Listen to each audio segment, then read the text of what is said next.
Olá, bom dia. Bem-vindos à Introdução à Economia, aula 22. Então, aula 22, isso quer dizer que estamos chegando, já encaminhando para o fim da disciplina. Hoje, na aula passada, nós começamos macroeconomia aberta, nós vimos o balanço de pagamentos, uma forma de registrar as transações de um país com o resto do mundo.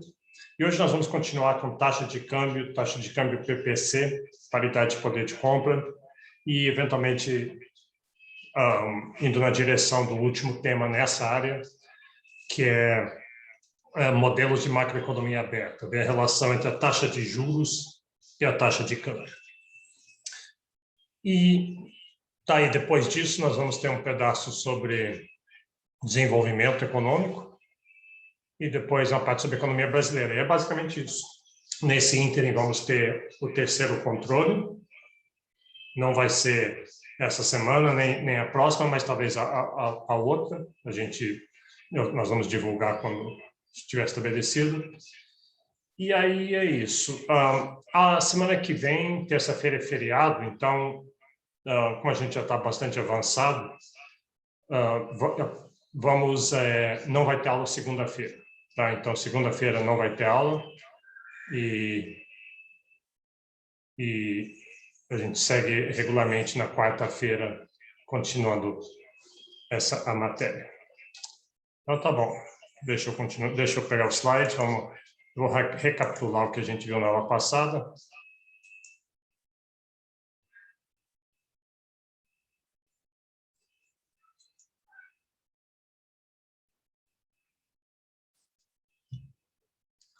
Então, a aula passada foi balanço de pagamentos.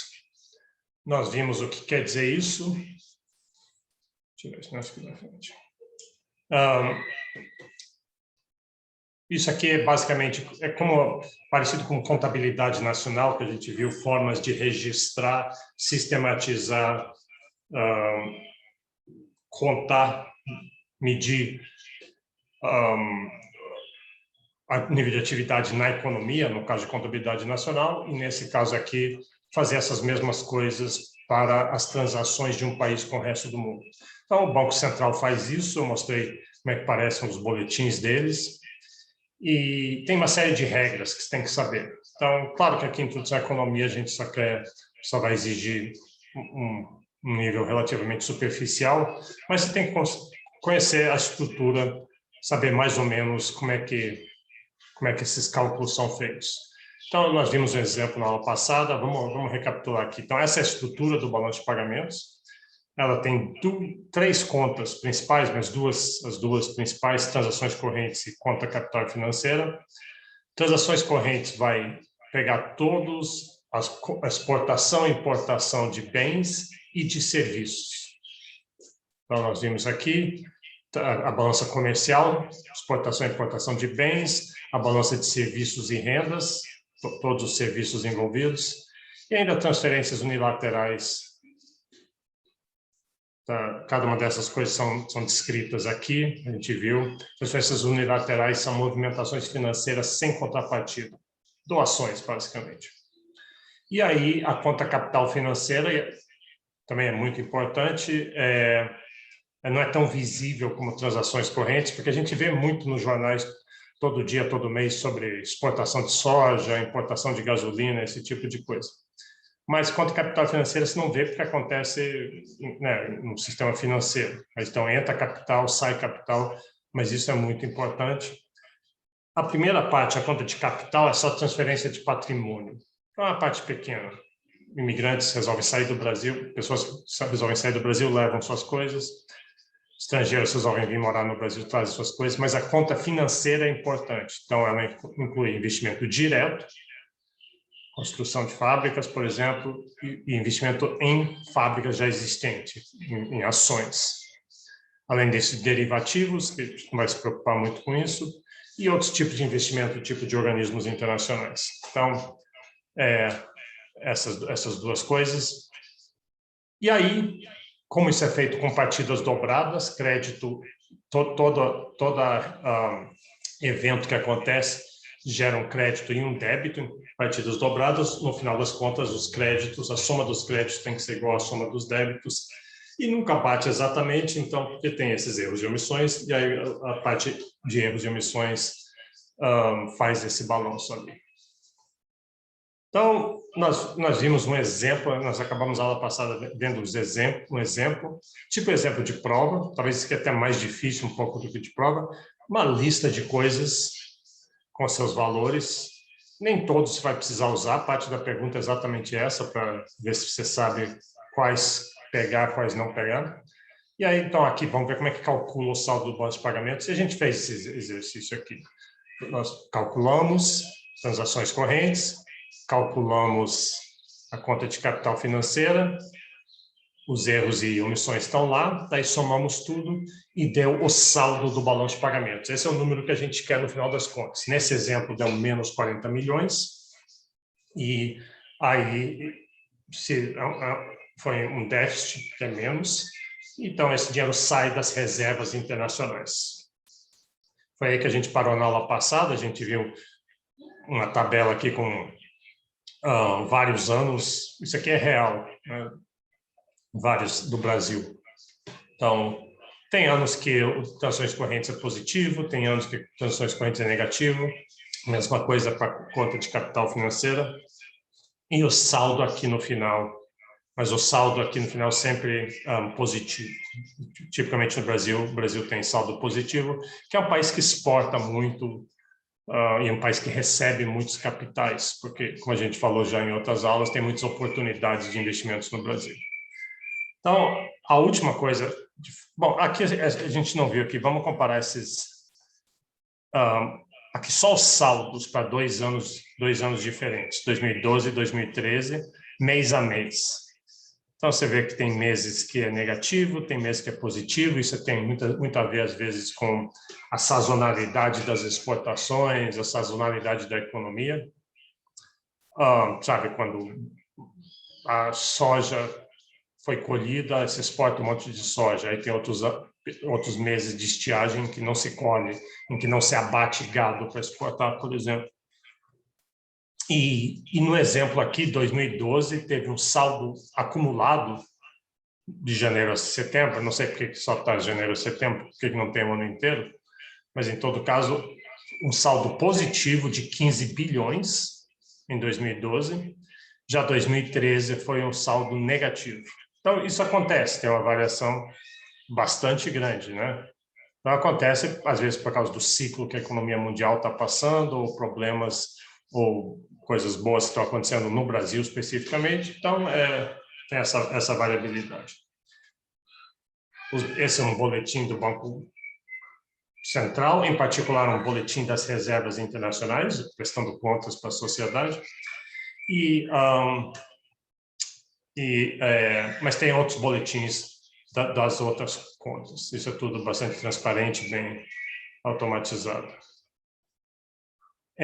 Aqui está só a balança comercial, só a parte de exportações e importações para um ano. Qual é o ano aqui? Não está dito qual é o ano. E também tem a taxa de câmbio aqui nesse eixo aqui. Tá? Aqui a exportação, você vê... o Brasil, em geral, exporta em torno entre 100 e 250, mais ou menos, bilhões de dólares todo ano. Tipicamente importa menos, aqui 2014 importou mais. E lembra que eu falei na aula passada, disse, que bom, né? O que aconteceu aqui? A gente importou. Mas importar é bom também. Importar é bom porque importar você está comprando bens que você não tem vantagem comparativa. E muitos desses bens vão entrar e aumentar a sua capacidade produtiva. Então, é uma visão muito pequena ficar nesse jogo mercantilistazinho de só que eu quero muita exportação, pouca importação. Você quer muito das duas coisas. Você quer exportar muito e importar muito. E, claro, que no longo prazo tem que ser tudo sustentável, mas não é bom ter essa visão mercantilista. E um tema que a gente vai entrar ainda hoje, esse vai ser o grande tema hoje, é a taxa de câmbio. Obviamente, a taxa de câmbio afeta muito a importação e exportação. A gente vai ver o que determina a taxa de câmbio. Entrada de capitais também. e é afetada pela exportação e importação, porque a taxa de câmbio é o preço do dólar, né? A taxa aqui é do dólar. Quantos reais você paga por um dólar? Então, se o dólar está barato, fica barato para brasileiros importarem produto exterior, viajarem para o exterior. Se o dólar está caro, como ele está hoje em dia, está 5,40 mais ou menos, está extremamente caro, extremamente desvalorizado o real, isso quer dizer que fica caro importar coisas. E fica caro você viajar para o exterior, você vai sentir tudo, vai parecer caro para você. Por outro lado, um exportador brasileiro, ele vai receber dólar e aquilo é bom para ele. Porque o dólar que se exporta soja, exporta sapato, exporta serviços, recebe dólar. Quando você vai trocar aqueles dólares por cruzeiros, você vai receber bastante, o exportador vai receber bastante. Então, sempre tem os dois lados da moeda. A taxa de câmbio não pode dizer, assim, o Brasil ganha com a taxa de câmbio valorizada ou desvalorizada, não. Ela tem ganhadores e perdedores dentro do mesmo país. E esse foi onde a gente parou, de fato, a aula passada, as reservas internacionais. Então, todo ano tem esse saldo do balanço de pagamentos, e aí as sobras ou as faltas vão para essa conta que a gente chama de reservas internacionais. Você pode pensar nisso como uma poupança que o país mantém. E na aula passada, quando acabou, eu fiz a seguinte pergunta. Eu mencionei que tem muita gente. Você vê que aqui o nível de reservas internacionais do Brasil está muito alto hoje em dia. Isso aqui é 2014 e deve estar mais alto ainda nesse momento. Então, 400 bilhões, é bastante dinheiro. E muita gente, de vez em quando, tem um deputado, um senador, alguém assim que fala, um jornalista fala, a gente devia usar isso para acabar com pobreza, resolver saneamento, esse tipo de coisa. Mas a linha que geralmente se tem é de que não se deve fazer isso, porque isso aqui é um colchão muito importante contra flutuações internacionais. Então, por exemplo, durante muito tempo, na década de 80 e parte da década de 90, o Brasil tinha uma dívida externa muito grande. O Brasil devia muito dinheiro para bancos no exterior, que pegou esse dinheiro emprestado e pegou mais do que devia quando os juros eram baixos, depois os juros subiram. Isso era um grande problema no país, que tinha que pagar isso sempre. Hoje em dia, a nível de reservas internacional é maior do que a nossa dívida externa. Então, a dívida externa deixou de ser um problema. É muito bom o país poder pegar crédito no exterior quando precisa. As empresas fazem isso, os estados fazem isso, municípios fazem isso, e é muito bom fazer isso, mas tem que ser sustentável. E o nível de reservas internacionais garante essa sustentabilidade. Ele diz assim, o país está solvente. Se ele precisasse pagar toda essa dívida hoje, ele teria como fazer isso. E, além disso, você tendo um nível de reservas tão grandes, isso mantém os mercados financeiros tranquilos, confiantes e atrai investimentos para o Brasil, dá uma estabilidade que é muito importante nessa questão de investimento, risco e incerteza. Então, inclusive, esses 400 bilhões, o país investe, ganha juros em cima disso, mas investe de uma maneira muito conservadora.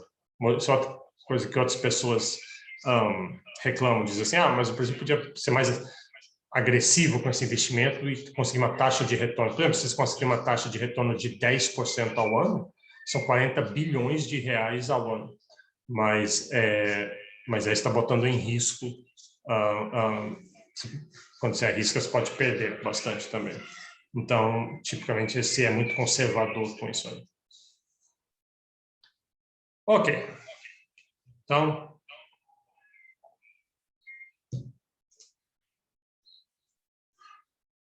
tá. Então, vamos passar para o próximo tema. O próximo tema é mercado de câmbio. A gente já estava falando sobre taxa de câmbio. Então, o que é mercado de câmbio? Câmbio simplesmente quer dizer trocas, mas câmbio, quando a gente fala mercado de câmbio, está se referindo a quanto que custa para trocar de moedas. Vocês sabem, vários países têm moedas diferentes.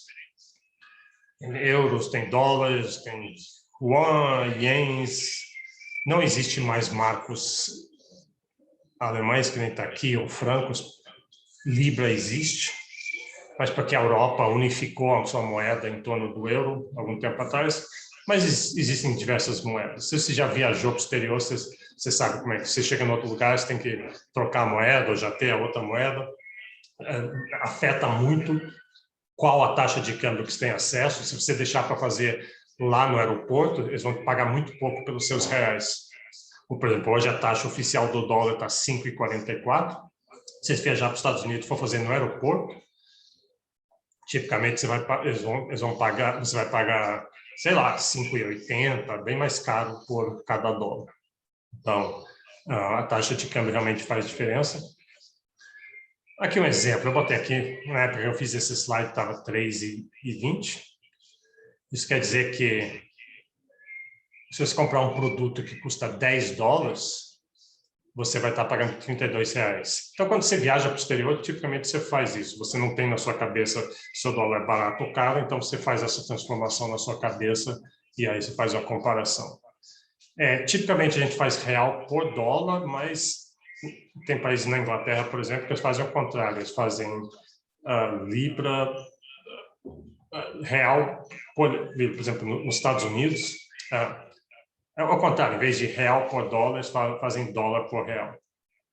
Basta simplesmente inverter esse 3,2, faz 1 dividido por 3,2 e dá isso aqui. Mas não é comum isso aqui, então nós vamos sempre fazer assim. Se eu falo a taxa de câmbio está 5,44, você entende já que quer dizer que você tem que pagar R$5,44 para ganhar $1. Isso aqui é só para ver que tem um monte de moedas diferentes, siglas, os valores. E aqui está a taxa de câmbio.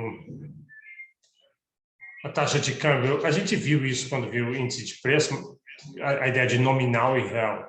Essa é a taxa de câmbio nominal, você vê que ela varia muito. Eu podia ter atualizado isso aqui, porque você vê, se eu tivesse atualizado, esse gráfico não ia dar, porque aqui só vai até R$4 por dólar.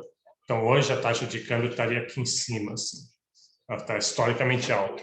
Em parte por causa de incertezas, por causa de incertezas políticas e brigas internas, mas também em parte por causa de incertezas externas e pandemia e esse tipo de coisa.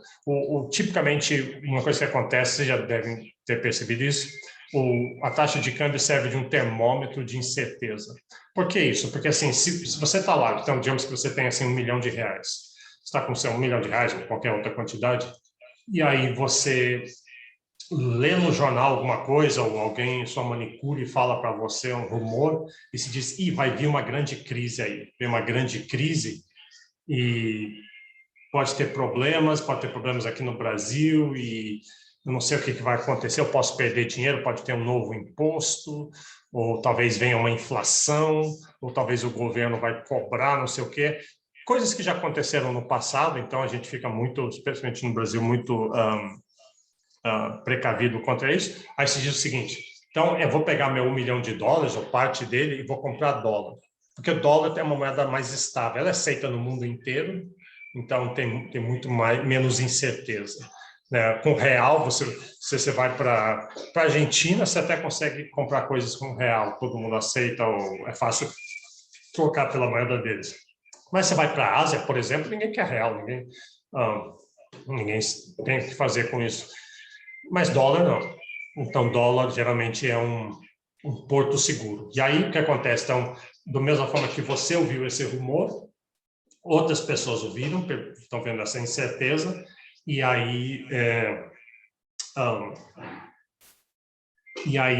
toda a demanda por dólar aumenta, e do mesmo jeito, quando a demanda por cebola aumenta, a cebola fica mais cara, quando aumenta a demanda por dólar, o dólar fica mais caro. Então, um exemplo disso aqui foi aqui, vocês se lembram disso aqui, que vocês estavam vivos aqui, isso aqui foi uns 7 anos atrás, aqui foi um impeachment, né? A época daquela impeachment, incerteza, brigas e confusão política. E então houve a taxa o real desvalorizou, o que quer dizer que você tem que pagar mais reais para comprar um dólar, ou simplesmente, o outro jeito de falar isso, a taxa de câmbio subiu fortemente. Tem outras épocas em que aconteceu isso aqui. Você pode ver que você pode ler esse gráfico com toda vez que ele sobe fortemente é que houve uma crise. Aqui foi aquela crise financeira de 2008. Talvez vocês lembrem ainda disso. Isso aqui provavelmente vocês não vão se lembrar muito bem, mas isso aqui foi a eleição do Lula. Quando o Lula foi eleito pela primeira vez, e os mercados ficaram muito assustados, porque o Brasil nunca teve realmente um governo de esquerda, e depois se acalmou, né? Depois se acalmou, caiu fortemente, mas no momento da eleição, e aqui foi uma desvalorização muito grande que houve. Então, a taxa de câmbio serve como um termômetro, e é assim que você lê esse gráfico. Bom, aí tem regimes cambiais. Regimes cambiais, países podem ter regimes cambiais diferentes. Regime cambial são as regras que o país tem para compra e venda de moeda. Então, o Banco Central regula isso, ele pode determinar regras, pode proibir alguns comportamentos ou exigir outros. Então, as duas regras, os dois regimes cambiais básicos são um regime de taxas flexíveis, basicamente, você deixa a compra e venda de dólar, de outras moedas, livre. E as pessoas compram. Então, se de repente tem muita demanda por dólar, como está acontecendo hoje, aí o preço do dólar fica mais caro. Em outras épocas, se tem uma entrada muito grande de dólares, isso acontece, por exemplo, em épocas boas, em que muito investimento externo entra no Brasil, e o Brasil exporta muita soja, exporta muitas outras coisas, então entra esse dinheiro da exportação também. Então, os bancos têm muito dólar, foi parar nos bancos para ser trocado por reais para fazer esses investimentos. E aí, então, a oferta de dólares está muito grande, então o dólar está barato, que nem a oferta de cebolas está muito grande, tem uma super safra de cebolas, o preço da cebola cai, quando tem esse aumento muito grande do dólar.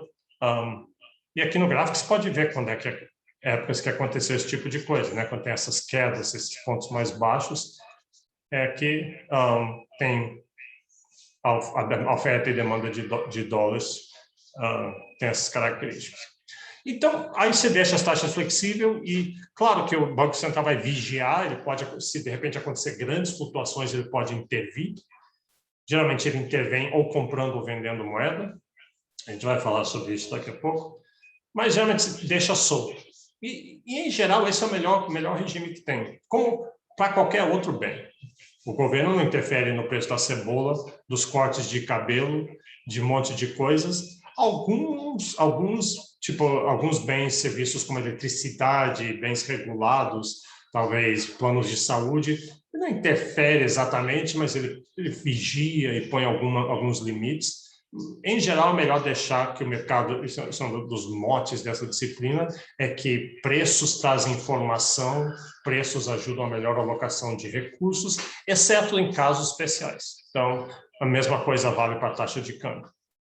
Porém, tem situações em que o governo pode querer manter a taxa de câmbio fixa. Então, ele determina, vou mostrar um exemplo aqui, o preço do dólar é 3,20, por exemplo. Só pode comprar. Só que entenda como é que geralmente é feito isso. O governo pode até tentar fazer isso por lei, dizer, só pode comprar uma lei, só pode comprar e vender dólar a 3,20 ou determinado valor. Mas isso não funciona, né? Porque as pessoas, se a demanda é maior do que a oferta é maior do que a demanda, as pessoas desrespeitam a lei, tem o que a gente chama de mercados paralelos de câmbio, né? Então, você faz debaixo do pano. Isso é muito comum no Brasil. Tinha casas de câmbio que durante muito tempo, especialmente na época da inflação, que vendiam dólar e moeda estrangeira quando era proibido fazer isso. Mas como é que ele faz de fato? Como é que o governo pode fazer isso? Então, se o governo chega assim e fala, eu quero que a taxa de câmbio seja... ele está 5, né? 5,40 agora. Suponha que o governo acha isso caro, que isso está ruim, eu quero que seja 4. Aí o que o governo faz? Ele não precisa passar uma lei que só pode comprar e vender a 4, porque isso não ia adiantar nada.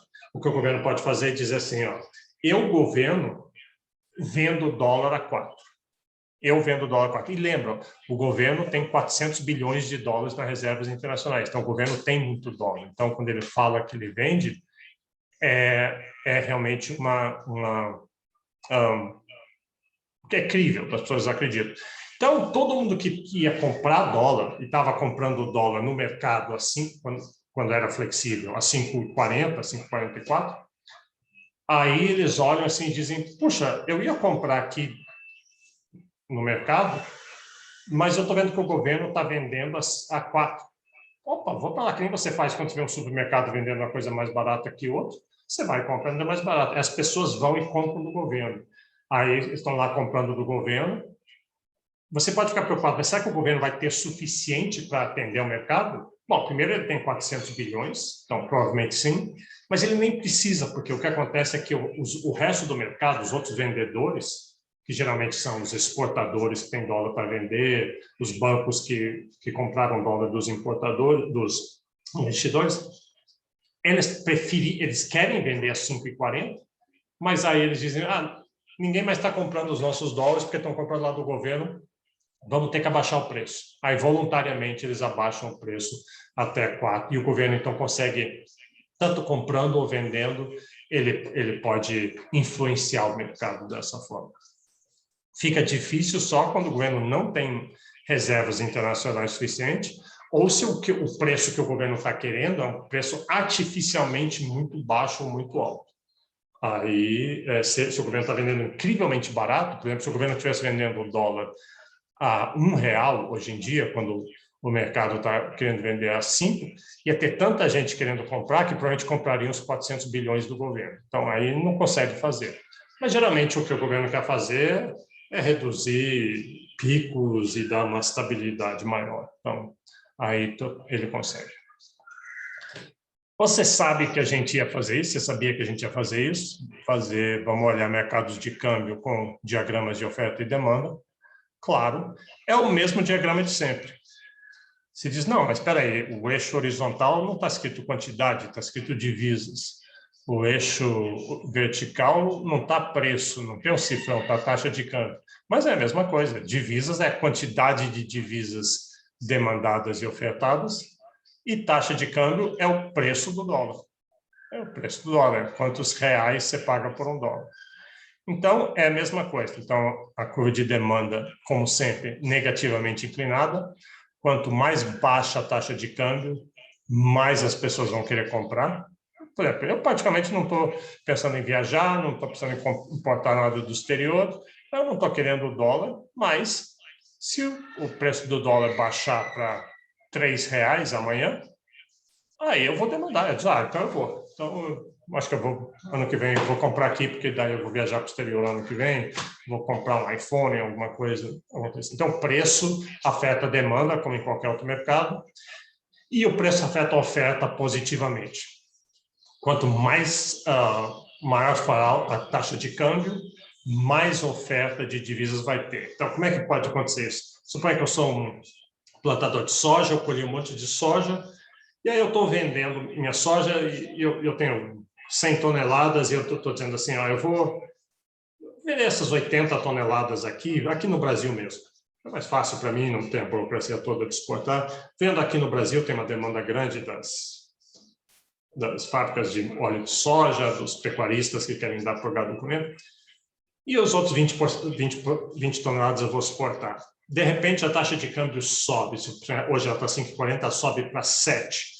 Aí eu vou dizer, não, então, peraí, então eu vou pegar uma fatia maior dessa soja que eu ia vender no Brasil, vou vender para o exterior, em troca de dólar, porque esses dólares estão muito valiosos aqui no Brasil, porque a taxa de câmbio está alta, e aí eu vou ter mais oferta de dólares. Então, a taxa de câmbio aumenta ou diminui a oferta e demanda cruzam, e daí isso determina a taxa de câmbio de equilíbrio e a quantidade de divisas transacionadas, compradas e vendidas.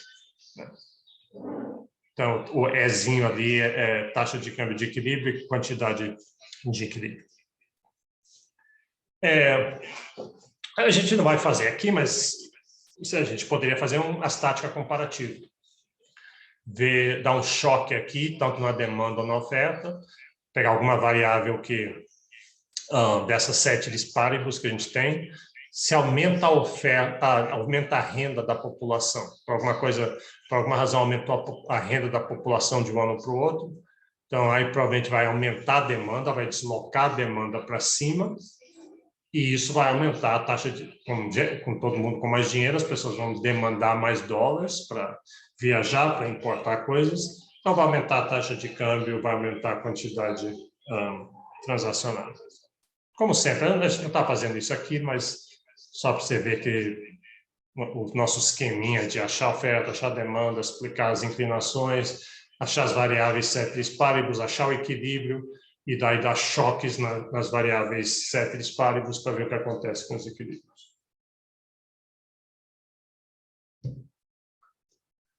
Ok.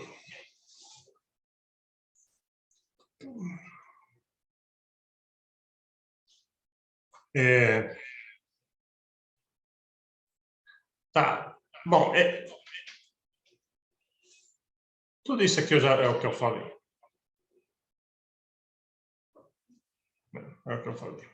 Vamos ver agora a ideia de arbitragem. Então, o que é arbitragem? Você diz, arbitragem é o juiz de futebol, quando ele apita ali. Não, a arbitragem nesse sentido aqui quer dizer você comprar barato em um lugar e vender caro no outro. Você vê uma oportunidade de arbitrar o preço. De você ver o mesmo bem sendo vendido barato em um lugar e sendo comprado em outro, aí você automaticamente pensa, eu posso comprar aqui onde está barato, levo para aqui onde está caro e eu ganho dinheiro com isso. E você fazendo isso, o ponto de arbitragem é isso aqui. Se existe uma oportunidade de arbitragem, alguém vai perceber, as pessoas são muito empreendedoras com isso, alguém vai perceber, vai comprar barato, vai vender caro, e ao fazer isso, onde estava barato ele comprou, ele contribui para o preço subir, onde estava caro e ele levou e vendeu lá, aumentou a oferta, ele vai fazer o preço cair. Então, ao arbitrar, você está fazendo os preços se estabilizarem. Em economia existe um negócio que a gente chama da lei do preço único, que é que o mesmo produto tem que ter o mesmo preço. E não quer dizer que isso a qualquer momento acontece. É possível ter um bem que está mais barato em um lugar do que o outro, a gente vê isso o tempo todo. Você vai de uma loja para outra, você vai... É muito como se diz assim, aqui em Brasília é tudo caro, mas você vai para o entorno em Goiás e você vê os mesmos produtos muito mais baratos. Aí você automaticamente pensa, por que alguém não está arbitrando isso? Compra lá, do entorno, traz para Brasília e vende. Claro que tem um custo de transporte, tem o custo de crédito, o esforço de tempo, tem o risco, vai que os preços mudam enquanto você está indo de um lugar para o outro, aí você perde dinheiro. Mas, em geral, essa arbitragem funciona e o que a lei do preço único quer dizer é que existem essas forças para o preço do mesmo bem ser igual. Então, o que você não vai ver persistentemente preços diferentes do mesmo bem. A não ser se tem alguma variável que explique, por exemplo, o custo de transporte, ou alguma taxa, um pedágio, algum impedimento legal, alguma coisa assim. Então, isso aí acontece com moedas. Você pode fazer... Você já pensou nisso? Quando você vai para o aeroporto, você chega lá, aí você olha, tem aquele balcãozinho de câmbio, aí tem assim, o preço do dólar, o preço da compra e da venda. Então, você pode tanto comprar dólar deles então você dá reais e compra dólar, ou você pode vender dólares que você tenha e eles te dão reais, dependendo se está chegando ou indo do aeroporto, né? E tipicamente existe um hiato entre os dois, eles vendem para você bem mais caro do que eles compram para você. Então, nunca é o caso que você poderia comprar dólar deles, vender para eles e ganhar eles sempre... E além disso, você paga uma taxa, né? Mas mesmo no câmbio você não tem como fazer isso. Mas você podia pensar assim, tem dólar, tem euro, tem ien, tem vários outros. Será que eu não consigo fazer uma triangulação?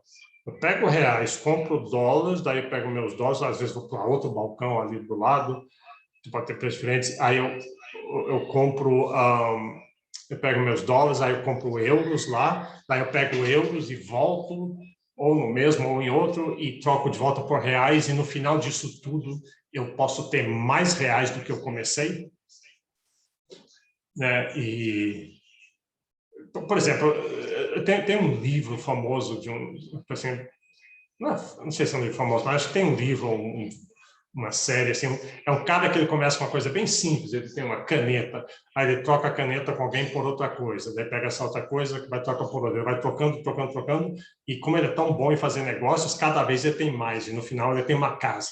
Ele começou só trocando, só barganha mesmo, trocando e conseguiu. Então, nesse caso, é um caso que daria para fazer isso, não é um caso de arbitragem. Mas com moedas, dependendo da taxa de câmbio, seria possível fazer isso, mas acontece que as taxas de câmbio nunca vão permitir isso. É isso que a casa de câmbio ganha dinheiro em cima disso. Além disso, tem essas tarifas que você paga, assim, independente de quanto você comprar ou vender, você vai pagar $30, alguma coisa assim. Só isso já tira qualquer possibilidade de ganho. Mas vamos ver um exemplo. Sem pensar na tarifa, tem moeda A, B e C. Qual que é a taxa de câmbio de A para B? Qual que é a taxa se eu quiser, por exemplo, fosse reais, quantos reais eu pago para ter $1? Eu devia ter feito com nomes verdadeiros em vez de A, B e C. Mas, sim, se eu pago 3 unidades da moeda A para ter uma unidade da moeda B, eu pago 2 unidades de A para ter uma de C. Você podia pensar A sendo reais, B dólar e C câmbio. B dólar e C euro. Aí você podia dizer assim, então qual que é a taxa de câmbio de C para B? Quantos euros eu pago para ter $1? Quantos C para ter um B? Então, o jeito de fazer isso é simplesmente reescreve isso aqui para ter o A, para botar o A embaixo, por exemplo. Então, se é 3A por 1B, é 1/3 de B por 1A. Se 2 As vale um C, então meio C vale A. Aí eu simplesmente posso fazer C em cima de A.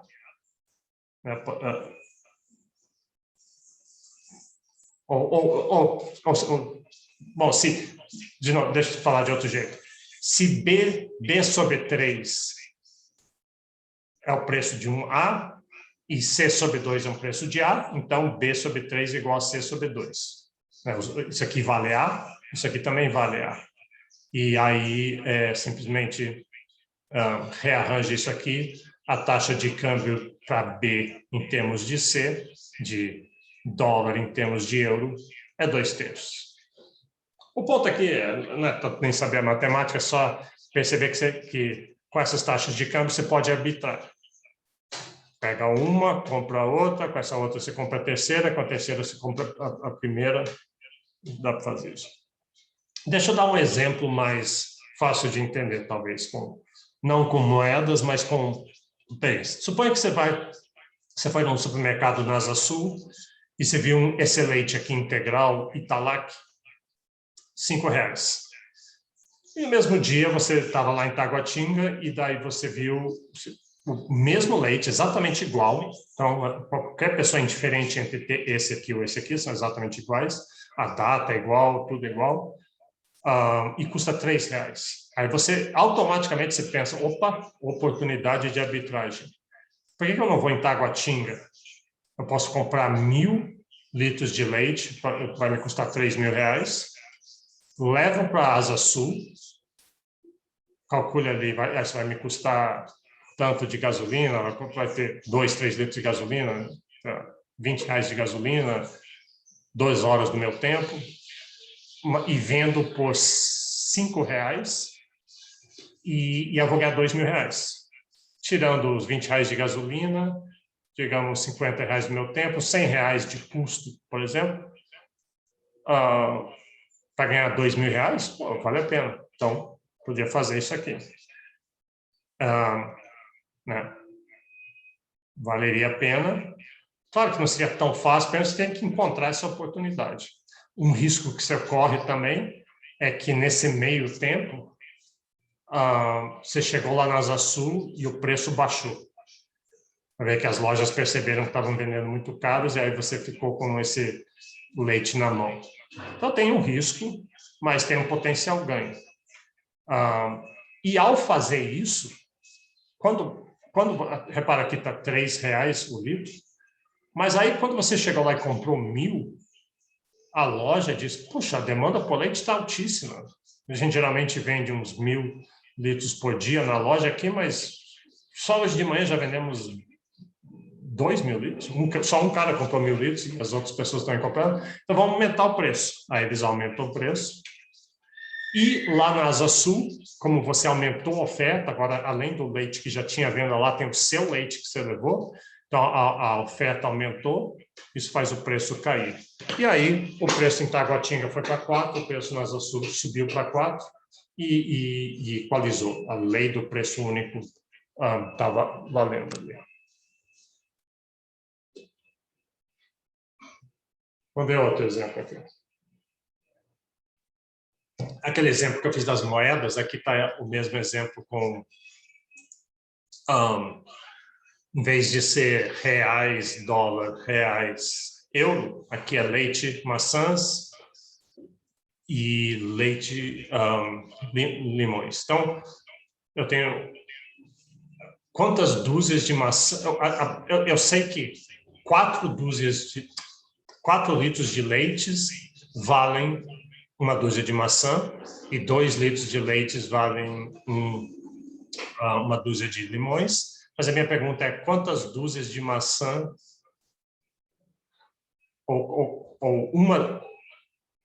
quantas dúzias de maçã valem uma dúzia de limões? Então, eu tenho 4 leites sobre maçãs, 4 leites sobre uma maçãs, eu quero maçãs sobre limões, 2 leites sobre uma dúzia de limões. Então, eu tenho isso aqui. Repara que leites vai cancelar com leites. Então, eu tirei leites aqui da equação. E aí, como esses aqui estão no denominador do numerador, ele passa para baixo, e esse está no denominador do denominador, ele vai para cima, e a resposta é 2 dúzias de limões por dúzia de maçãs. Ou se eu quiser inverter isso aqui, que foi minha pergunta, só faz 1 sobre 2, então é meia dúzia de maçãs sobre dúzia de limões. Esse é o preço de maçãs em termos de limões, que fará com que não tenha arbitragem. Se for qualquer outro preço, aí haveria uma possibilidade de arbitragem. Você podia pegar leite, trocar por maçãs, maçãs por limões, limões por leite e tentar nisso ganhar um dinheiro.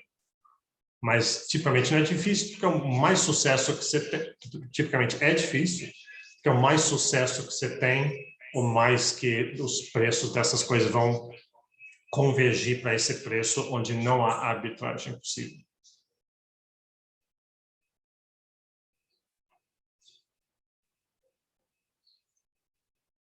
Ok, então aqui, vamos olhar isso aqui. Esse aqui é só a taxa de câmbio do Brasil. Eu mostrei um gráfico agora há pouco, que era um pedaço desse gráfico aqui. Era esse pedaço aqui. Isso aqui é um regime de taxa de câmbios flexíveis. Isso aqui aconteceu de fato. Isso aqui é o que aconteceu. Esse aqui foi aquela eleição do Lula. A eleição foi em outubro de 2002. O Lula ganhou a eleição, virou presidente em janeiro de 2003. Mas já em abril de 2003 é quando ficou claro nas pesquisas que o Lula podia ganhar.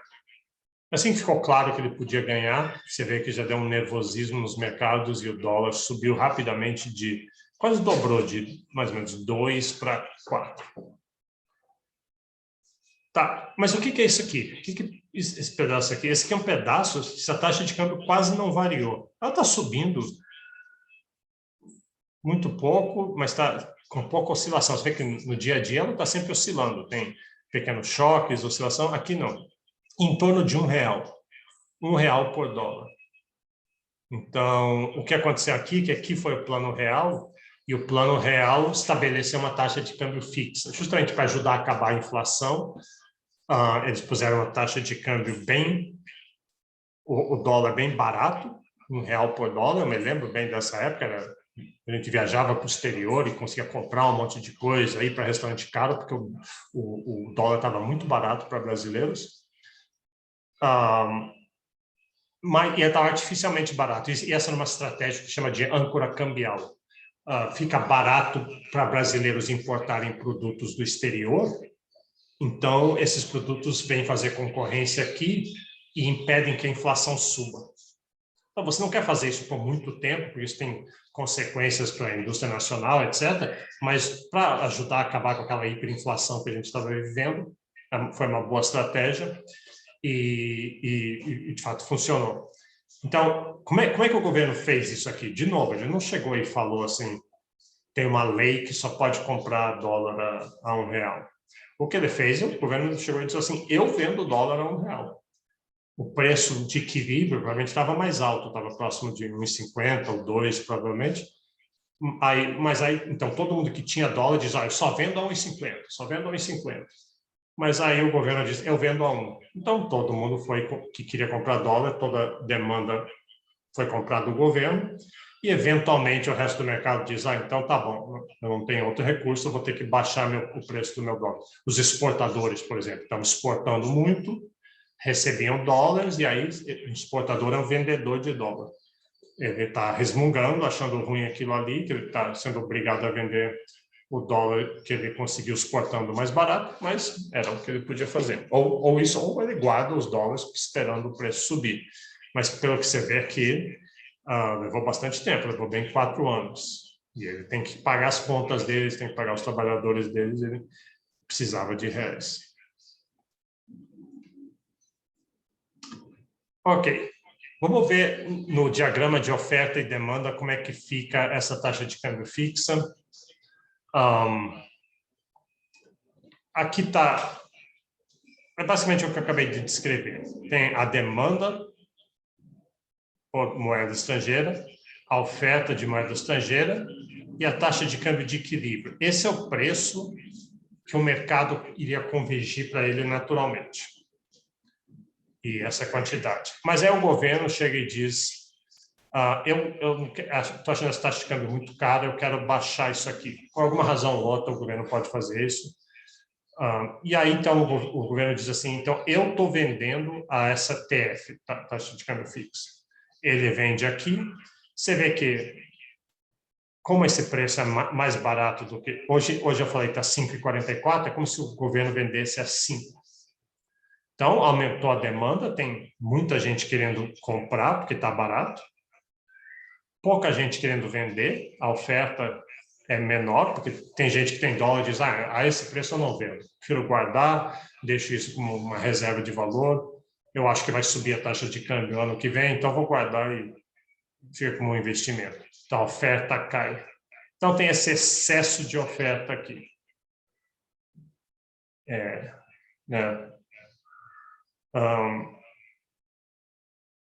O governo, as transações que vão ocorrer vão ser essas aqui, e elas vão ocorrer a taxa de câmbio mais barata, mas tem menos transações ocorrendo. Então, o governo pode fazer isso durante algum tempo, mas está distorcendo o mercado, está criando algumas distorções. E, tipicamente, o governo não consegue segurar isso para si. Uma alternativa que o governo pode fazer é aumentar os juros. Isso a gente vai ver na próxima aula, tem um modelo até meio complicado sobre isso, mas pensa só intuitivamente. Se o governo aumentar os juros, o governo diz assim, eu vou lançar os papéis do governo e eu vou pagar uns juros maior do que os outros papéis. Então é um ótimo investimento. Aí muita gente no exterior vai dizer, nos Estados Unidos, na China, vai dizer, puxa, os juros lá no Brasil está muito bom. Eu estou com dinheiro para investir aqui, na China, nos Estados Unidos, mas os juros aqui está baixo, os juros ruim. Quer saber? Eu vou investir lá no Brasil, vou comprar papéis do governo brasileiro. E aí, então, esse dinheiro estrangeiro vai entrar no Brasil, aumenta a oferta de dólar, é como se você desloca a curva de oferta para a direita, e aí isso... Então, se, por exemplo, deslocar para esse ponto aqui que eu estou fazendo com minha seta, o novo equilíbrio seria esse equilíbrio aqui. E a taxa de câmbio seria aquela que o governo quer. Então, às vezes, é um jeito melhor de fazer do que tentar fazer um regime de câmbio fixo, ou talvez um pouquinho dos dois. aumenta os juros e fixa a taxa de câmbio. O problema é que cada uma dessas coisas tem um monte de outras consequências também. Então, e às vezes são perversas ou tem custos, geram distorções em outras áreas da economia. Por isso que muitas vezes uma taxa de câmbio flexível é melhor. Deixa o preço sinalizar escassez, que daí forças econômicas automaticamente vão se direcionar para corrigir aquilo ali. Então, taxa de câmbio fixa, qual que é a vantagem? É aquilo que eu falei, ela dá uma certa estabilidade em momentos de incerteza, pode servir de uma âncora cambial para segurar a inflação.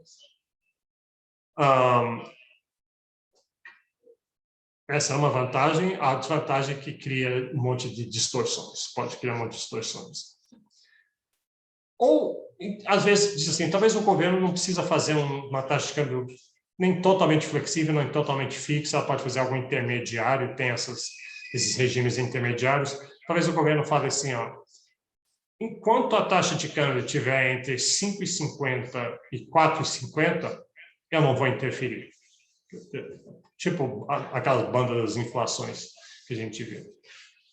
Aí fica livre o mercado para subir e descer, mas se passar de 5,50, aí já é um pouquinho demais, aí o Banco Central. Aí o Banco Central pode, inclusive, falar isso, ele deixa bem claro para o mercado, se ele tem uma boa reputação, o mercado vai acreditar, e aí isso pode influenciar um pouco os resultados. Ok. Tá.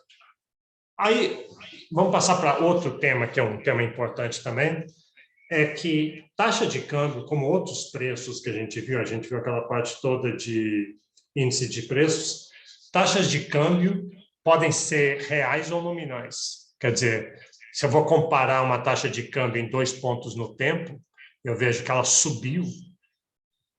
Eu não posso realmente dizer... Eu pego um jornal de 1 ano atrás, e lá está escrito que a taxa de câmbio era... Acho que no momento foi, sei lá, 4,80. E hoje, no jornal, ela está 5,40. Eu digo, puxa, ela subiu de 4,80 para 5,40. O dólar ficou mais caro. Mas será que esses valores que eu estou lendo, que estão lá impressos no jornal, são os valores nominais? É o valor que estava lá na época. E nesse ínterim teve uma inflação. Então, será que esse aumento de preço não foi toda a inflação? Ou será que a inflação não foi maior ainda do que esse aumento e, na verdade, ficou mais barato? Para eu saber isso, eu tenho que transformar essas taxas nominais em taxas de câmbio real, descontar a inflação. E aí sim eu posso dizer se o dólar ficou mais caro ou ficou mais barato. Vamos ver um exemplo aqui. Então, a taxa de câmbio nominal anunciada no jornal, R$3 por dólar. Tá? Então, está R$3 por dólar. Um ano depois, subiu para 3,20 por dólar. Então, subiu de 3 para 3,20. E eu quero saber, será que o dólar ficou mais caro? Será que ele ficou mais barato? Em termos reais, pode ser. Se teve uma inflação muito forte nesse um ano, e o dólar só subiu de 3 para 3,20, talvez ele subiu menos do que a inflação. Nesse caso, ele estaria mais barato em termos reais. Então, vamos ver como é que calcula isso. E quando a gente fala assim que o dólar ficou mais caro,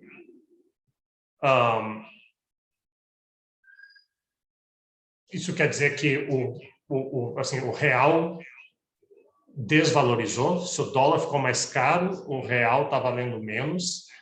E um real desvalorizado, um real mais barato, torna as exportações brasileiras mais competitivas. Por quê? Como assim? O real está mais barato.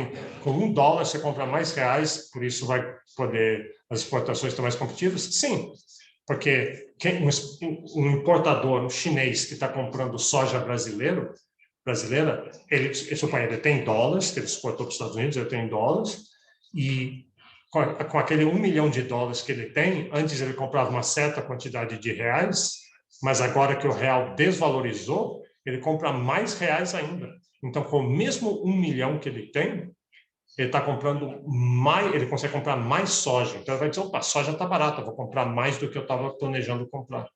Então, uma desvalorização do real torna as exportações brasileiras mais competitivas. Ou o inverso, uma valorização do real, se o real está custando mais caro, por exemplo, se o real hoje está 5,40, se ele passar para 4, isso quer dizer que fica mais caro comprar esses reais, com $1, em vez de comprar 5,40 reais, está comprando só 4.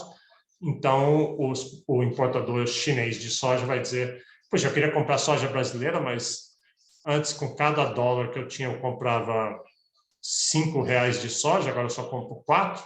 Quer saber, eu vou comprar soja da Argentina em vez. Lá a moeda deles está mais barata.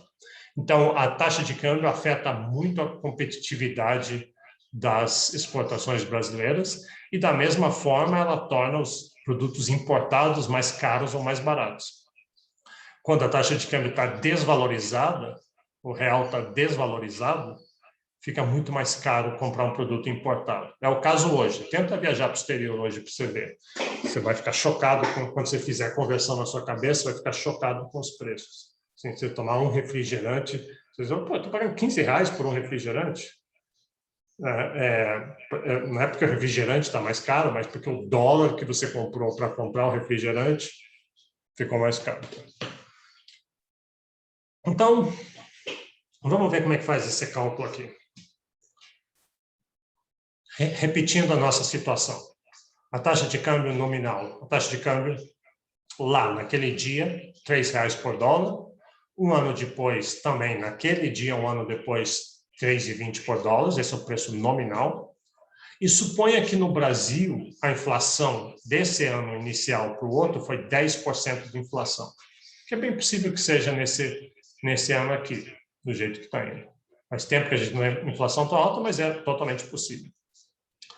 Então, o índice de preços, para a gente usar essa uma inflação, vamos transformar 10% em um índice, a gente divide por 100, 10% divide por 100 e soma 1. Então, tem 1,1. Então, se eu multiplicar qualquer preço no primeiro ano por 1,1, eu vou ter o preço aquele mesmo preço com 10% a mais. Então, esse seria o preço mais 10% da inflação. O 1 está repetindo o preço inicial e o ponto 1 está botando os 10%. Tá? E suponha que nesse meio tempo a inflação nos Estados Unidos foi 0. Então o preço do bem em um ano para o outro é o mesmo. Tá? O dólar não teve inflação. E aqui está a fórmula, tem que meio que decorar isso aqui. A taxa de câmbio real é a taxa de câmbio nominal, X é a taxa de câmbio nominal de dólares, a taxa de câmbio nominal dividido pela variação, pela inflação, né, pelo índice de preço com a inflação no Brasil, sobre a taxa de câmbio, sobre o dólar, né, porque é reais por dólar, mas eu estou dividindo cada lado pela inflação daquele país, onde a inflação nos Estados Unidos no Brasil foi 10%, 1,1%, e nos Estados Unidos foi 0, é só 1. Então, a taxa de câmbio real, eu quero saber se 3,20. Eu quero transformar essa taxa de câmbio nominal, 3,20, para a taxa de câmbio real. Então, 3,20 divididos pela inflação no Brasil, e nos Estados Unidos não teve inflação, então $1 é $1. Então, a taxa de câmbio real é 2,91.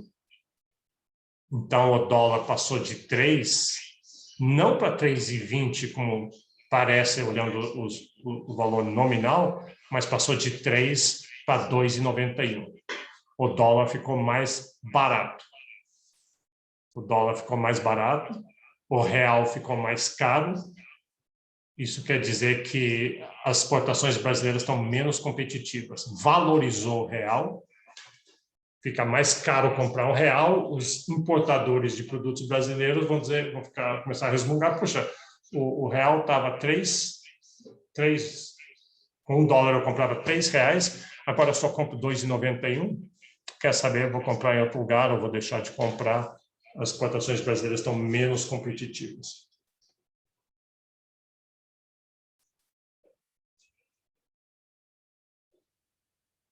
Vamos ver aqui o mesmo exemplo, os mesmos números, só que agora vamos supor que a inflação nos Estados Unidos foi 20%. Isso aqui, não sei se isso jamais aconteceu, uma inflação de 20% nos Estados Unidos em um ano, mas vamos supor que sim. Então, é mesmos números de antes, exceto que aqui embaixo eu vou estar descontando esse $1 aqui pelos 20%. Então, 20% é 20 divididos por 100,2, e eu ponho 1, né, mais 1, então 1,2. Então, eu estou pegando os R$3,20 por dólar, estou tirando a inflação do real e estou tirando a inflação do dólar. E aí, quando eu faço esse cálculo, passou para 3,49. Então, nesse caso aqui, a taxa de câmbio de 3,20, em termos nominais, ela é 3,20, em termos reais é 3,49. Então, passou de 3 para 3,49. Então, tem muito mais reais por dólar. O dólar ficou mais caro, o real ficou mais barato. Os importadores chineses falam assim, puxa, agora com $1, antes eu comprava R$3, agora eu compro 3,49. Excelente, vou comprar mais do Brasil. Então, as exportações do Brasil se tornaram mais competitivas. Então, a palavra final nisso aqui é essa, que para você transformar a taxa de câmbio nominal para real, como sempre, como qualquer outra transformação de nominal para real, você tem que descontar a inflação. Descontar a inflação, tanto a inflação doméstica como a inflação do exterior. E a fórmula é essa aqui. A fórmula é a taxa de câmbio real é a taxa de câmbio nominal divididas pela razão da inflação internacional sobre a inflação doméstica. Claro que você tem que transformar essa inflação de percentual para um índice, né? Divide por 100, soma 1.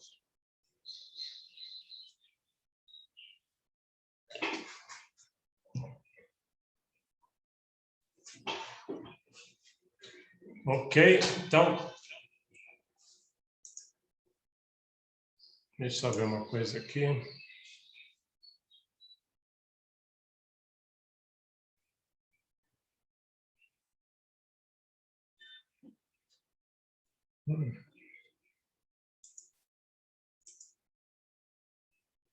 Instantinho só, já vou continuar. Não, tudo bem. Deixa eu voltar aqui. Deixa eu iniciar aqui mais um tema que é relacionado com esse que a gente está vendo. E daí a gente... Talvez eu não vou acabar ele, mas dá para...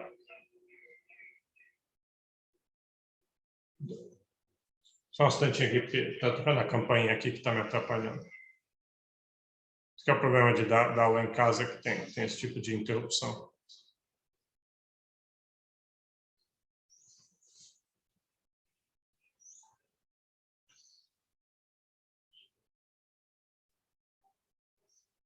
Bom, deixa eu continuar aqui. Então, agora a gente quer ver uma questão relacionada que é o que chama de paridade de poder de compra. Então, considere a seguinte situação. Você pega R$100 e compra os dólares. Acho que se você fizer isso hoje, vai dar uns... Deixa eu ver quanto daria hoje. 100... Suponha que está 5,44. 5,44 dá uns 18 dólares.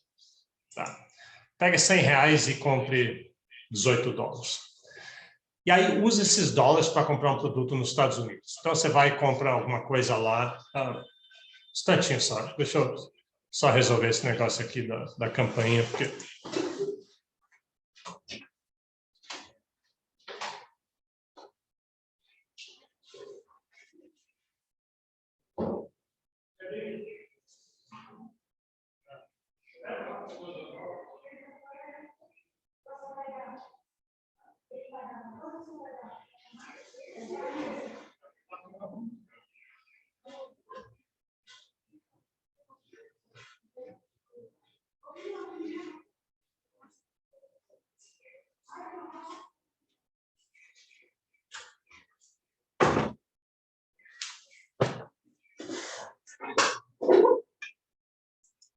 Desculpa, tive que resolver tocando campainha e devia deixar tocar, mas fica atrapalhando aqui. Dar aula em casa tem isso aí.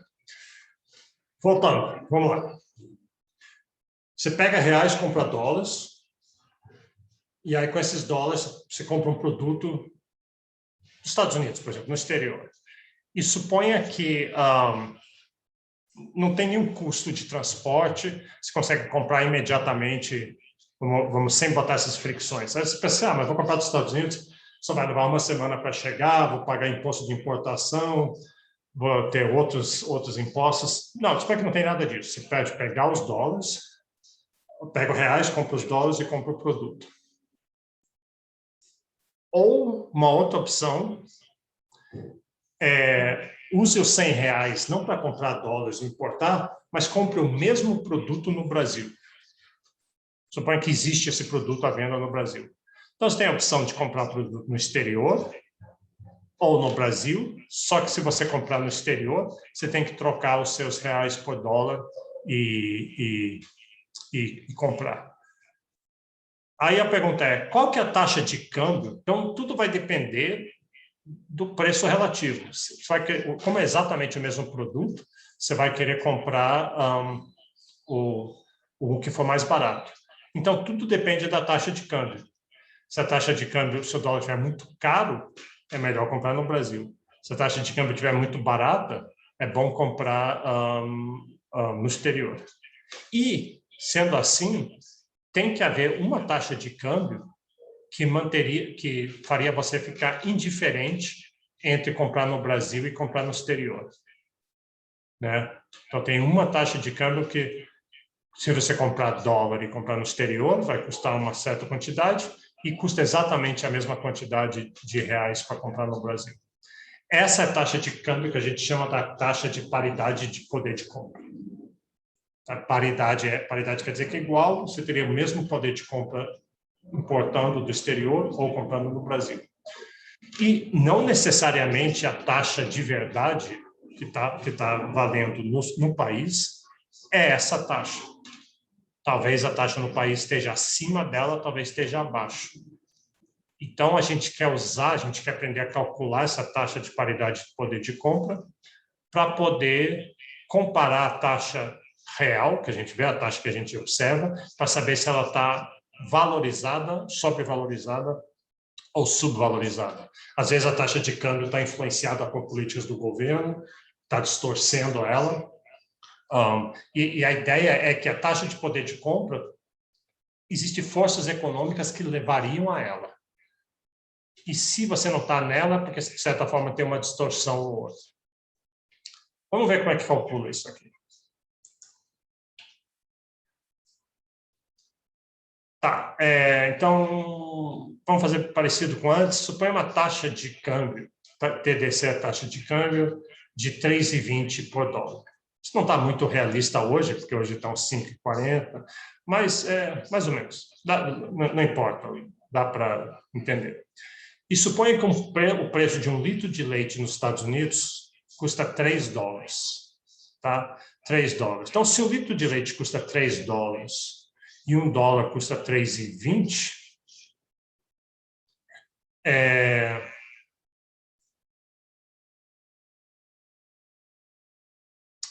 e mais, suponha que o mesmo litro de leite no Brasil custa 7 reais. E aquela situação, eu não devia ter posto leite, porque leite é perecível sabe, demora, mas pensa que você tem a opção de, imediatamente, você consegue comprar esse a 3 dólares ou esse a 7 reais. E é exatamente o mesmo leite, você é indiferente entre um e o outro. Então, a única coisa que importa para você é qual que vai ser mais barato, né? Então, qual que é o custo de 3 dólares, que é o custo do litro de leite? Em reais, qual que é o custo em reais? Bom, se um dólar custa 3,20, então 3 dólares custa 3,20 vezes 3, que é 9,60. Então você vê, puxa, é mais barato comprar direto no Brasil. No Brasil custa 7 reais, nos Estados Unidos, comprando dos Estados Unidos, comprando o dólar primeiro, me custa 9,60. Então é melhor para mim comprar no Brasil. Então tá bom, a gente vê. Mas a pergunta não é essa, a pergunta é qual é a taxa de câmbio, em vez de 3,20, que me faria ser indiferente entre comprar no Brasil e nos Estados Unidos? Para eu ser indiferente, tem que ter o mesmo preço em reais. Então, eu vou fazer o seguinte, a taxa de paridade de poder de compra é uma taxa vai ser uma taxa de câmbio aqui, a taxa de câmbio PPC, que vezes 3 é o preço do dólar, que eu preciso de $3 para comprar o litro de leite, que vezes 3 daria o mesmo preço do Brasil, que é 7. Então, qual taxa de câmbio que eu comprando $3 daria 7? É só dividir aqui, né? Dividir 7 por 3 e é 2,33. Então, a taxa de câmbio PPC, nesse exemplo, é 2,33. Então, o real está muito mais caro, desculpa, o dólar está muito mais caro do que o nível PPC. Isso quer dizer que o real está subvalorizado, o real está artificialmente barato. Está 3,20. Para atingir o equilíbrio PPC, o preço do dólar devia ficar mais barato. O real devia valorizar. Vou pegar outro exemplo aqui. Suponha que a taxa de câmbio hoje é 3,20. Suponha que a taxa de câmbio hoje é R$3. Daqui a um ano, ela passou para 3,20. Que é esse exemplo que a gente viu aqui antes. Esse exemplo aqui. Então, a taxa de câmbio real é 2,91.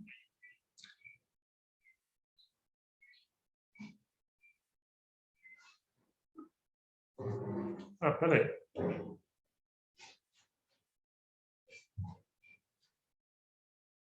Tá.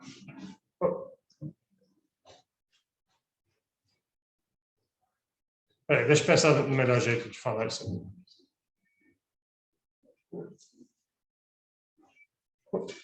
Vamos, em vez de... Eu estou achando que aquele pedaço está muito mal apresentado, está complicando muito as coisas. Vamos ver essa ideia do paridade de poder de compra pelo índice do Big Mac. Então, isso aqui foi um jeito de ensinar a paridade de poder de compra, que essa revista The Economist achou.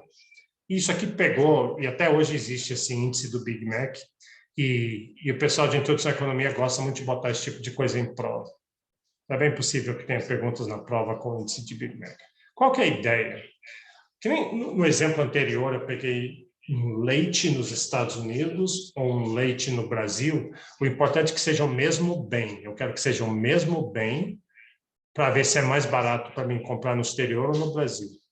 Só que, em vez de pegar só um produto, quando eles calculam o índice de paridade de poder de compra, eles pegam uma cesta de bens, uma cesta de vários bens, porque é isso que representa o consumo das pessoas. Aí nunca é claro exatamente o que entra na cesta de bens, que é bens que sejam do dia a dia das pessoas. O Economist pensou assim, olha, um Big Mac é uma cesta de bens. É uma cesta de bens que tem coisas bem básicas na vida das pessoas. Tem pão, tem carne, tem verduras, tem laticínios, né? Tem esse tipo de coisa. Então, e supostamente um Big Mac é exatamente igual no Brasil, nos Estados Unidos, na Europa, na China, na Índia. Na verdade, não é exatamente. Na Índia, ele não tem, para os hindus, não tem carne de gado, por exemplo, mas mais ou menos. Para efeitos didáticos, é o mesmo cesta de bens. E, se você olhar nos vários lugares do mundo, eles têm preços diferentes. Então, a gente pode usar isso para calcular as taxas de câmbio dos vários países em termos PPC. Então, vamos ver como é que faz isso aqui. Bom, aqui está um exemplo. Repara que o preço do Big Mac em lugares diferentes é bem diferente, em dólar. Isso aqui é em dólar. No Brasil está o mais caro aqui, custa $5. A taxa de câmbio atual, ou quando foi feito esse gráfico aqui, custava $5. Então, um Big Mac bem caro. Na Índia, custava só $1,54. Então, nos Estados Unidos, que é a comparação de taxa de câmbio sempre com o dólar, então, esse aqui é o preço do Big Mac nos Estados Unidos. No Brasil é mais caro do que... Então, mas então o real está mais caro. Então, isso quer dizer que nessa época o real estava sobrevalorizado. Vamos ver como é que calcula isso aqui. Deixa eu botar aqui. Então, aqui eu tenho uma tabela meio feia aqui que eu peguei da apostila, mas eu tenho o preço do Big Mac em cada país, o preço do Big Mac em dólar, taxa de câmbio. Vamos ver como é que calcula a paridade de poder de compra. Vamos usar o exemplo do Brasil. Então, em julho de 2013, no Brasil, um Big Mac custava R$12. R$12. Então, é o preço local do Big Mac em reais, R$12. Mais ou menos faz sentido, naquela época era mais ou menos isso mesmo. Qual que era o preço do Big Mac em dólares?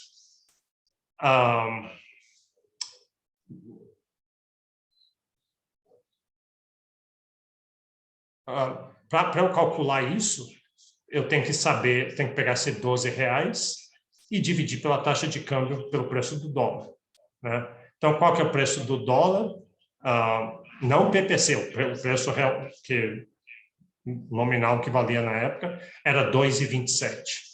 Então, você vê, naquela época o dólar estava muito mais barato no Brasil. Então, R$2,27. Então, se eu pegar os R$12 que custa um Big Mac, dividir pelo preço do dólar, os reais cancela com reais, eu vou ter $5,28. Esse é o preço do Big Mac no Brasil, em dólares, a taxa de câmbio atual no Brasil. Aí a minha pergunta é o seguinte: qual é a taxa de câmbio, em vez da taxa de câmbio que realmente aconteceu no Brasil, mas qual que é a taxa de câmbio que eu poderia botar aqui, que eu vou chamar da taxa de câmbio PPC, que faria com que o preço do Big Mac no Brasil fosse igual ao preço do Big Mac nos Estados Unidos. Então, para eu saber o preço do Big Mac nos Estados Unidos, está aqui, ó. Aquela primeira coluna é o preço em dólares no país. Não, nos Estados Unidos é 5,56. Eu estou pegando os Estados Unidos porque eu estou comparando com dólar, que é a moeda dos Estados Unidos. Então, qual é a taxa de câmbio, em vez da taxa de câmbio que realmente aconteceu, que me daria não $5,28, o preço do Big Mac, mas $4,56, que é o preço. Então, eu dividindo isso aqui, passo o X para cá, o 4,56 para lá, seria 2,63. Então, em vez de a taxa de câmbio efetiva foi 2,27, e a taxa de câmbio paridade de poder de compra, que seria meio que essa taxa de equilíbrio, seria 2,63. Então, você vê que tem uma diferença, se você pegar percentualmente, a diferença da efetiva para PPC dá uma diferença de uns 15%. Então, o real estava 15% valorizado, estava artificialmente valorizado o real. O dólar estava artificialmente barato no Brasil nessa época. E aí você pode fazer isso para vários países e calcular o PPC. Então, isso que é a paridade de poder de compra. O que você tem que saber aí? Tem que saber mais essa ideia geral. A ideia geral de você estar comparando a taxa de câmbio que você está observando num país com a taxa de câmbio que existiria, que tornaria você indiferente entre comprar no país, sem fazer câmbio, só compra direto com a moeda que você tem do país, e, em vez disso, trocar sua moeda pela moeda de outro país e comprar naquele outro país. Foi fazendo a premissa de que não tem custos de transação, não tem fricções, não tem taxas, não tem impostos, não tem mais nada. Claro que, na verdade, tem. Um Big Mac é meio ridículo, porque você mandar importar um Big Mac, pelo tempo que chegar aqui já vai estar horrível, né? Vai estar todo podre, ou todo xoxo e ruim. Mas a ideia é o que interessa, essa comparação. E essa a outra coisa que eu vou falar, a taxa de câmbio PPC, ela é muito importante, porque quando você vai comparar, por exemplo, o PIB de diversos países, e a gente vai fazer isso daqui a umas 2 aulas, eu vou mostrar tabelas, você pode ser assim, o país mais rico do mundo, sei lá, Luxemburgo, Noruega, Estados Unidos, etc., etc. O Brasil vai estar lá em algum lugar. E aí você diz assim, mas, poxa, tem alguns países que, se você olhar o PIB deles, parecem muito pobres, mas, na verdade, os produtos lá são bem baratos. Então, talvez a comparação não seja correta se simplesmente medir o PIB deles. Talvez você tenha que medir e transformar, não pela taxa de câmbio, para poder comparar o PIB de diversos países, você tem que transformar, a gente mede o PIB do Brasil em reais e transforma aquilo em dólares para poder comparar com os outros países e faz isso com cada país. Mas talvez o certo não seja usar aquela taxa de câmbio efetiva. Vamos usar uma taxa de câmbio que realmente reflita o custo que as pessoas encararam no seu dia a dia, que é a taxa de câmbio de paridade de poder de compra. E quando você faz isso, não dá grandes diferenças, mas às vezes alguns países sobem vários pontos. Eles pareciam que tinham um PIB menor, mas agora eles sobem na tabela e outros países que estavam lá em cima podem cair um pouco na tabela. E é uma comparação mais correta de fazer para muitas perguntas. Então, tá bom. Então, eu vou parar aqui. O próximo tema, o último tema aqui nessa parte de macro aberta, é um pouco aquilo que eu falei, que geralmente os alunos na apostila até dizem assim que essa é a parte que os alunos acham mais difícil de todas. A gente vai ver isso na aula que vem. Deixa eu mostrar aqui o que as pessoas estão reclamando. É disso aqui. A gente vai ver esses 3 gráficos interligados. Então, requer um pouquinho de pensar e entender o que está acontecendo, mas em Introdução à Economia, que é um curso introdutório, a gente não vai exigir que você entenda exatamente tudo profundamente o que está acontecendo. O importante é ver essa relação, é a mensagem que está por trás de tudo isso, é olhar essa relação entre o mercado de juros, mercado de crédito, de fundos emprestáveis, e o mercado de câmbio. Existe uma relação entre taxa de juros e taxa de câmbio. Quando o governo mexe na taxa de juros, tem impactos na taxa de câmbio e vice-versa. Tá? Então, a gente vai ver isso na próxima aula. Lembra que segunda-feira não haverá aula, mas teremos aula normalmente na quarta-feira. Então, é isso. Eu vou parar aqui. E a gente volta então.